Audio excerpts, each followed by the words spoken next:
الكرة اصلا تصل الى خارج منطقه الجزاء، لكن الكرة مع ويليامسون اللي بيحاول مع التمويه ويعيد كرة خلفيه ملعوبه للكوري لي بيونغ يو يدخل داخل منطقه الجزاء مع تمويه ايضا وعرضيه اخرى عاليه للقائم البعيد. نواف يحاول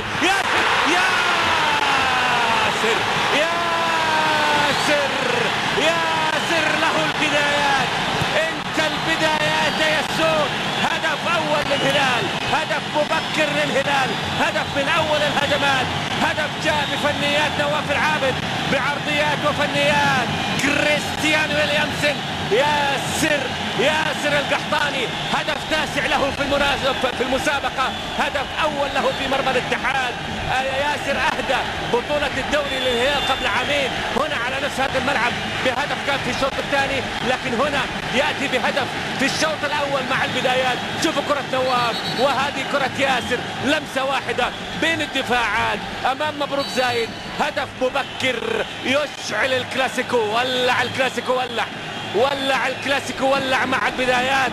وياسر القحطاني يضعها بذكاء، يضعها بخفة القناص، والكرة في المرمى مع متابعة البلجيكي إيريك جيرتس وفرحة سامي. فرحتك يا سامي. كرة ملعوبة تصل في